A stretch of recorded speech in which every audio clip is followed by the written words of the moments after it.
Entonces, ahora vamos a desarrollar lo que viene a ser los puntos clave de la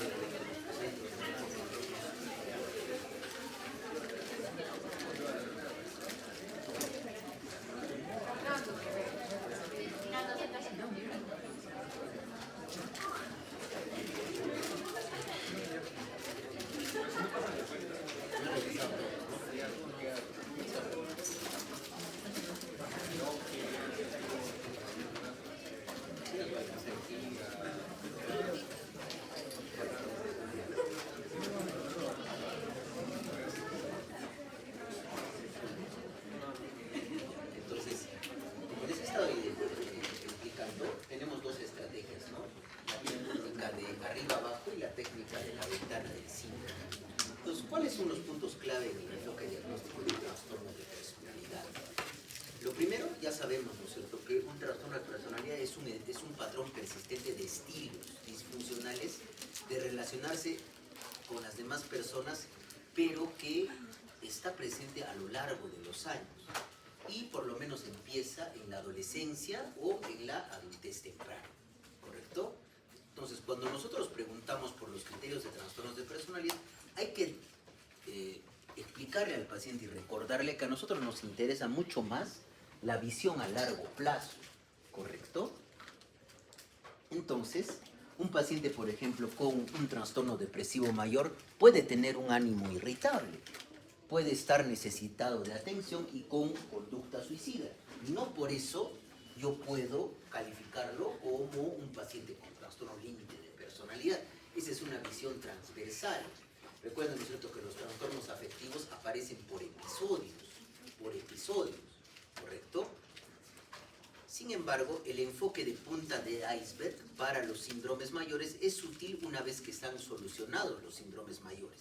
Ya la patología de la personalidad es más evidente clínicamente, ¿correcto? Porque muchas veces, por ejemplo, nosotros tratamos la bulimia, mejora el cuadro de la bulimia, pero la paciente, aparte de tener la impulsividad en la parte de la conducta alimentaria, tiene impulsividad en otras áreas de su vida.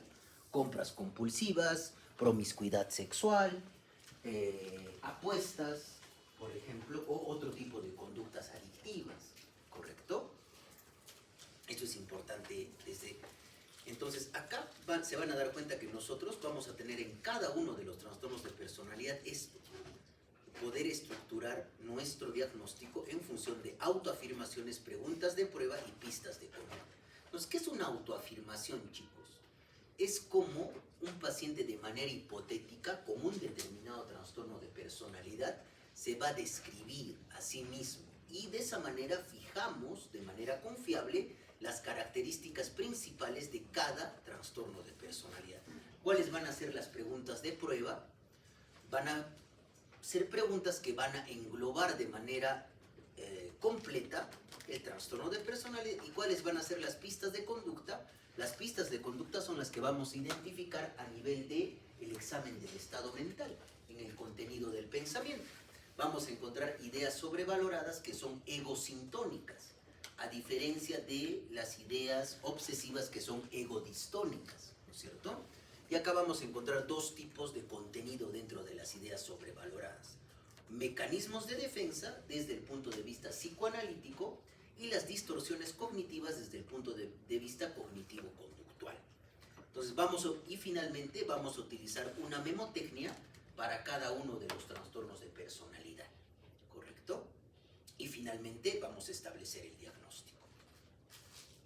Entonces, psicopatológicamente, ¿qué es lo que caracteriza a un trastorno de personalidad?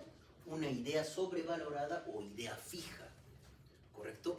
Es una idea o creencia que es razonable, que podría parecer razonable, tanto para el paciente como para el resto de las personas. Sin embargo, esta idea contamina completamente todo el psiquismo de la persona.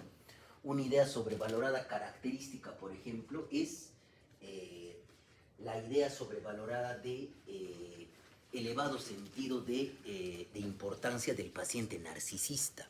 Es el paciente, por ejemplo, un profesor que entra y quiere que todos sus alumnos estén parados en la clase al momento que él entre y los salude, ¿no? Lo que yo clásicamente digo, ¿no? Es el típico jefe de servicio de un hospital donde cuando entra la visita médica, los internos, los residentes, se sacan la bata y la ponen ahí para que pisen, ¿no? Por ejemplo, ¿no? Esa es una idea sobrevalorada, ¿no? Que es egosintónica y que se entiende por las circunstancias del paciente. Y otro tipo de idea sobrevalorada, por ejemplo, son las características, ideas de, por ejemplo, los terroristas, que sobre una ideología empiezan a actuar, por ejemplo, ¿sí? Y el paciente, en lugar de cuestionar la validez de esa idea, considera que todas las circunstancias de su vida lo corroboran. Entonces se entiende por la vida del paciente, por su patobiografía. Entonces se convierte en envase para justificar las acciones de su comportamiento. Por ejemplo, ¿no? Una paciente, por ejemplo, con trastorno de personalidad histriónico. El trastorno de personalidad histriónico, ¿en quiénes creen que es más frecuente? ¿Varones, mujeres? Mujeres, ¿no? Entonces muchas veces empieza a tener conflictos. Ah, el link de asistencia. Gracias, gracias.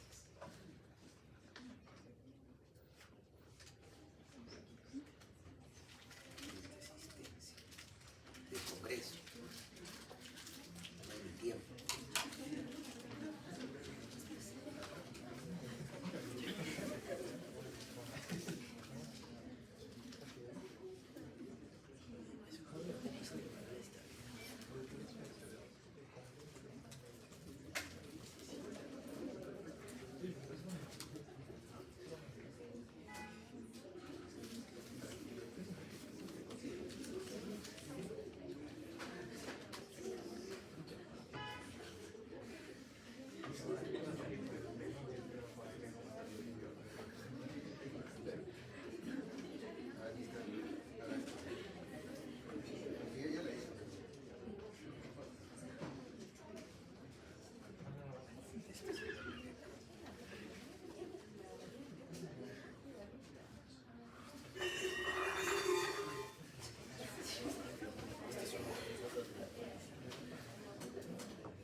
El paciente empieza a estas ideas sobrevaloradas van a guiar su vida, ¿no? Entonces, por ejemplo, si es un paciente narcisista y piensa que las demás personas deben tratarlo como él por sus características o por el rango social o el rango educativo que pueda tener, va a empezar a pensar que las demás personas tienen que tratarlo de una determinada manera, ¿sí?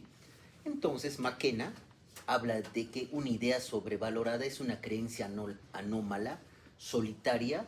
Miren, dense cuenta, ¿no? Es como si estuviera entre una idea delirante y una idea obsesiva, ¿correcto? No es ni delirante ni obsesiva, pero que llega a ser preocupante hasta el punto de dominar toda la vida del paciente, ¿correcto? Y Jaspers habla que una idea sobrevalorada es una convicción intensamente coloreada. ¿Por qué?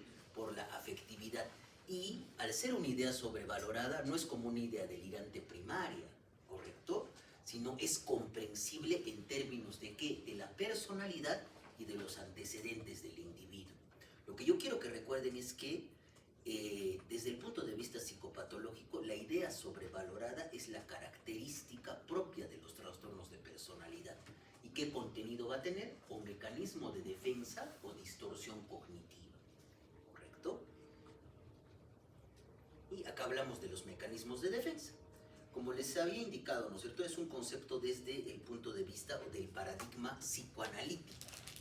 Entonces, son procedimientos inconscientes de los cuales el yo se va a valer para tratar de matizar o aligerar tendencias contradictorias y está destinado a resolver conflictos emocionales.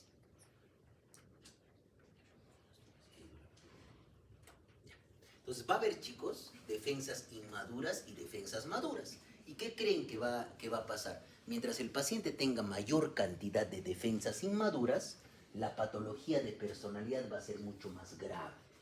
Porque normalmente nosotros, desde el punto de vista psicoanalítico, tenemos defensas maduras. ¿Cuáles son las defensas maduras? La sublimación, el altruismo y el sentido del humor. El altruismo, por ejemplo, viene a ser que yo transformo probablemente un impulso agresivo en una acción que ayude a las demás personas, por ejemplo, ¿no? Y el sentido del humor, siempre es bueno tener sentido del humor, ¿correcto? Yo, por ejemplo, a las pacientes que tienen trastorno límite de personalidad, algunas, porque no todas, ¿no? Porque no todos los pacientes van a desarrollar una buena relación con el médico. Yo a algunas pacientes les digo, ¿no? Aún estás viva, y se ríe la paciente, ¿no?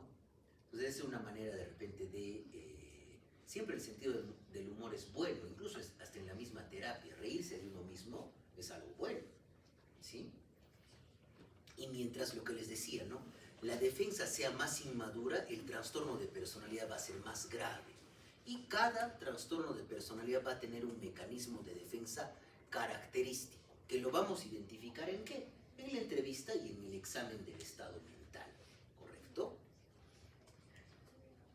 Y acá tenemos la gran cantidad de mecanismos de defensa. Y esto está en inglés porque es de un libro de psicopatología de este año, del 2025. Del 2024, es del Fish. Miren, por ejemplo, está el altruismo, la negación, está, por ejemplo, el desplazamiento, la idealización y la identificación con el agresor o la identificación a veces proyectiva dentro del síndrome de Estocolmo, ¿no? Por ejemplo, el altruismo era lo que les decía, es una defensa madura. La negación se trata de negar la realidad, ¿no es cierto? Muchas veces en pacientes que tienen tendencia a la disociación, se niega la realidad y pueden hacer amnesia disociativa. Eso es frecuente en el trastorno de personalidad límite, ¿correcto? El desplazamiento es desplazar justamente una determinada emoción negativa hacia otra persona, ¿correcto? La idealización es, por ejemplo, que en una paciente límite es muy frecuente la idealización. Empieza a idealizar a la pareja, esta persona me va a salvar, ¿correcto?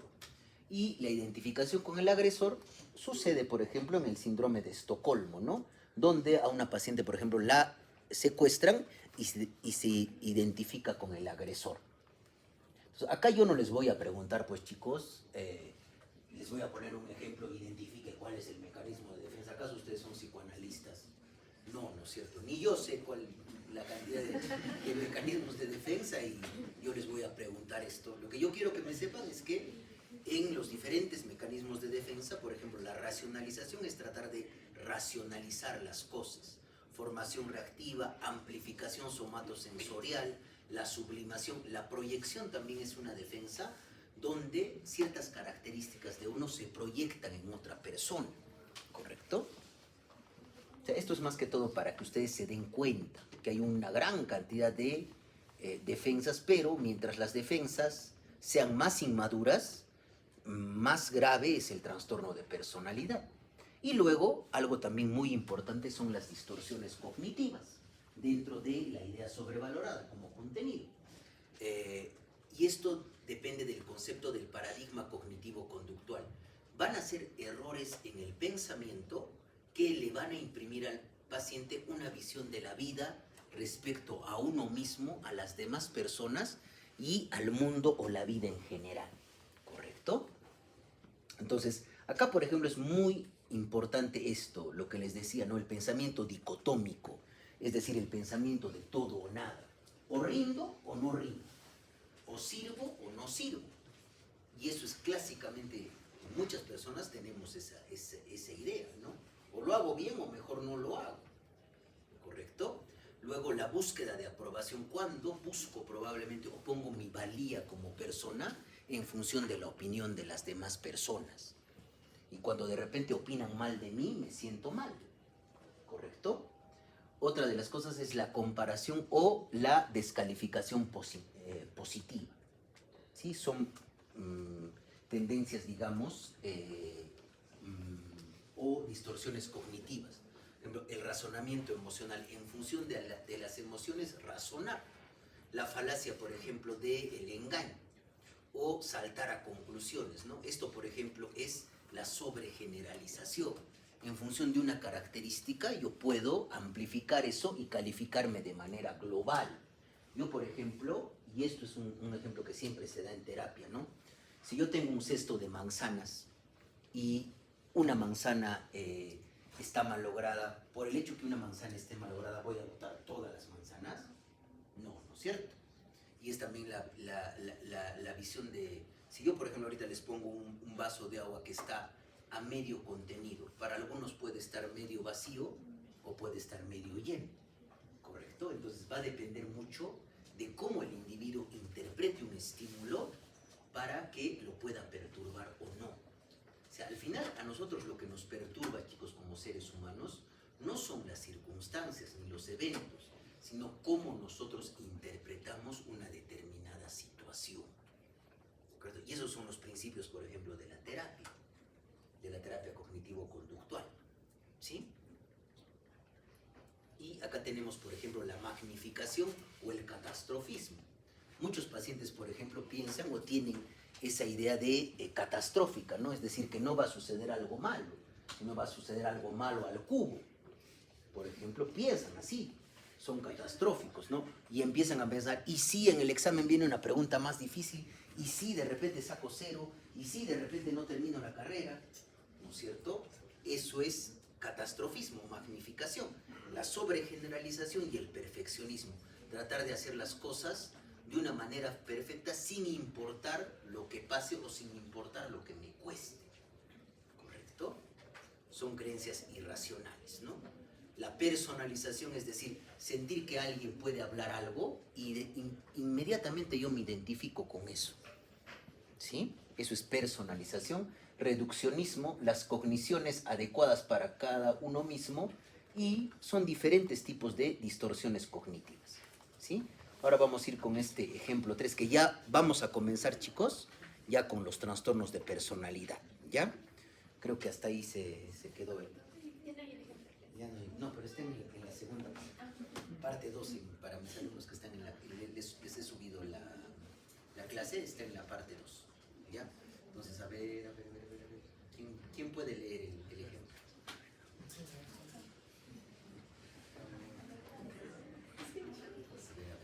¿Quién puede leer el ejemplo, chicos? A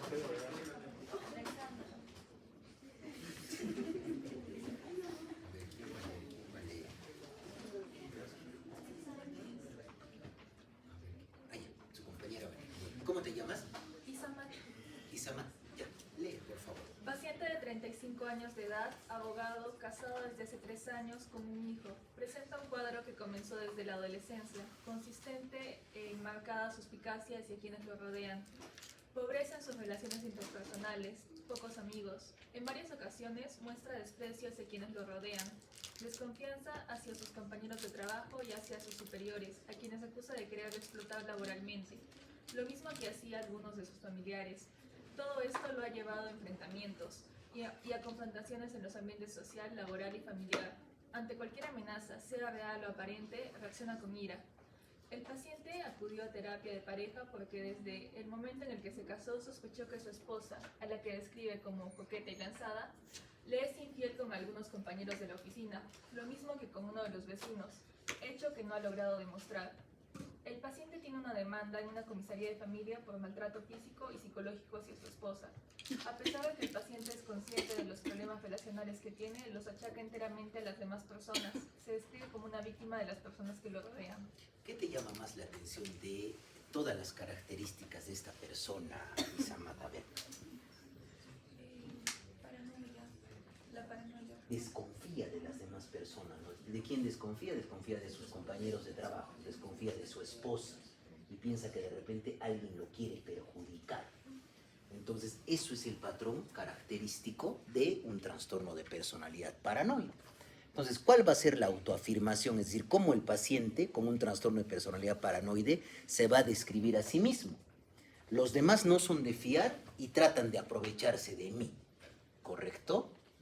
¿Y qué preguntas de prueba yo le voy a hacer? ¿Ha pensado alguna vez que la gente en su vida no es de confianza? ¿Lo han traicionado sin razón aparente? ¿Y cuáles van a ser las pistas de conducta? El paciente se va a comportar, cuando yo lo vea, de manera reservada y sospechosa.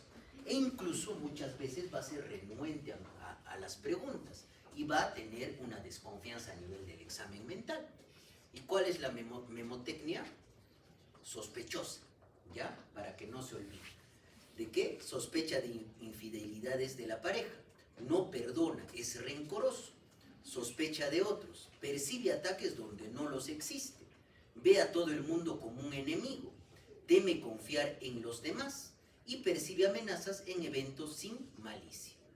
Son 4 de 7. Y clásicamente estos pacientes con trastorno de personalidad paranoide, hay incluso, chicos, en los libros de personalidad, hay subtipos hay, por ejemplo, el trastorno de personalidad paranoide, el querulante. Ya hay subtipos, ¿sabes? Pero eso ya es pues para el especialista. Pero ¿a qué lo llevo esto, no? Porque muchas veces estos pacientes se entablan en múltiples demandas con otras personas y empiezan a hacer demandas judiciales por probablemente de que están queriéndolo perjudicar, y la única manera de que llegan a consultorio, ¿por qué creen que llegan a consultorio estos pacientes? Por el juez, simplemente, o probablemente agreden a su pareja desconfiando de su fidelidad y llegan por una denuncia a el juez, y es el juez el que designa la evaluación por el psiquiatra, ¿correcto? Porque ustedes creen que solos van a ir a buscar ayuda estos pacientes, van a ir al psiquiatra, es muy poco probable, ¿ya? Recuerden por favor eso, ese patrón de desconfianza generalizado en prácticamente todas las relaciones interpersonales, ¿correcto? Listo. Ya, ahora tenemos otro ejemplo. Acá es puro ejemplo. Ya, a ver, ¿quién va? A ver, dame un número. 10. Para allá, para allá. Para allá. 1, 2, 3, 4, 7, 8, 9, 10. Sí. ¿Cómo te llamas? Y acá. Por favor, lee el ejemplo.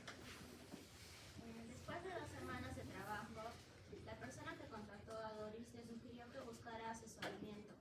Sus obligaciones consisten en realizar algunas tareas del hogar, como cocinar y cuidar de 2 niños de 3 años de edad. El problema era que no podía identificarse bien con las necesidades emocionales de los niños y por tanto no podía realizar bien su papel de educadora y cuidadora. Mis hijos se sienten incómodos con ella porque es extraña y no les entiende, afirmaba la persona que la contrató. Aunque Doris llegó a la cita correctamente vestida, parece tímida y reservada. En ocasiones es difícil oírla por el bajo tono de su voz. Cuando se le pregunta si entiende la razón de su derivación, afirma que no, que ha cumplido con sus responsabilidades laborales a la perfección. No está indignada y afirma que la comida que elabora es deliciosa, que nunca deja desordenada la cocina y que, después de realizar sus tareas, pasa gran parte del tiempo sola en su habitación y nunca molesta a nadie. Cuando se le pregunta si se siente unida a la familia, contesta, supongo, pero solo después de una larga y desconcertante pausa se siente todavía más confundida cuando se le pregunta cuál de los niños es su preferido y por qué. Finalmente afirma, les quiero por igual. Si bien sus palabras parecen huecas, no falta de haberlo de forma deliberada. Hasta ahí, Catherine, ¿qué te llama la atención? ¿Cómo es su comportamiento de esta paciente? ¿Es extraño o no? A ver, ¿qué te llama la atención? A ver, digan lo que piensan, ¿no? Acá están ustedes para aprender, por favor. ¿Qué te llama la atención de todo ese relato? ¿Qué es lo que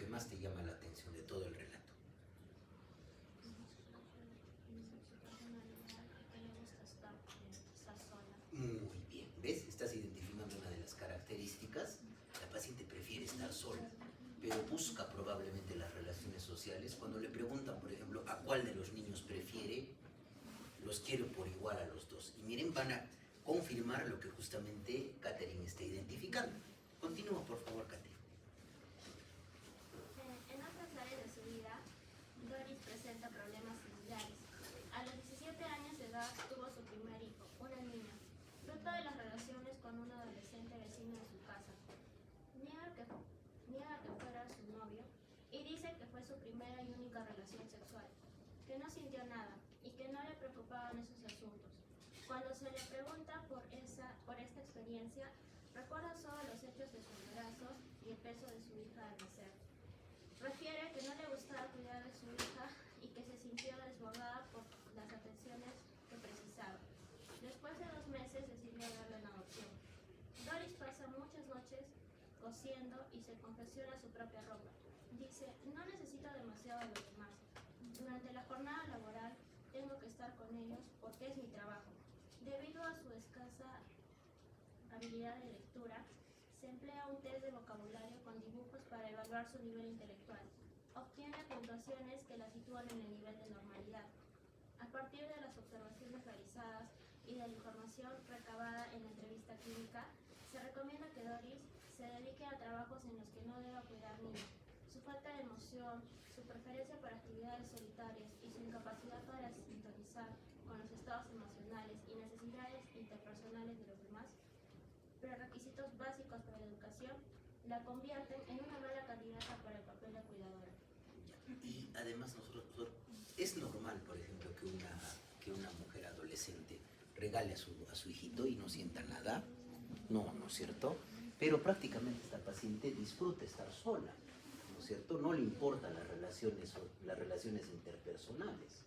Cuando normalmente nosotros, por ser seres humanos, somos gregarios por naturaleza, ¿no es cierto? Es decir, tendemos a juntarnos en grupos sociales. En cambio, esta persona prefiere hacer sus actividades sola, ¿correcto? Y característicamente, esa tendencia, digamos, a buscar la soledad es el trastorno de personalidad esquizoide. ¿Cuál es la autoafirmación? Prefiero estar solo, mi mundo está completamente vacío. ¿Cuáles son las preguntas de prueba? ¿Le gusta estar con la gente o prefiere estar solo o sola? Dígame una cosa que en verdad disfrute hacer. Muchas veces estos pacientes tienen un solo, digamos, una sola afición, por ejemplo, ¿no? ¿Y cuáles van a ser las pistas de conducta? El paciente se muestra tímido y taciturno y se le ve probablemente ensimismado, preocupado en su propio mundo. ¿Y cuál va a ser la memotecnia? Si ustedes han visto Los Simpson, por eso les traigo las imágenes. ¿Han visto Los Simpson, no? Este es el chico de las historietas, ¿no es cierto? Él pues tiene clásicamente un trastorno de personalidad esquizoide, ¿ya?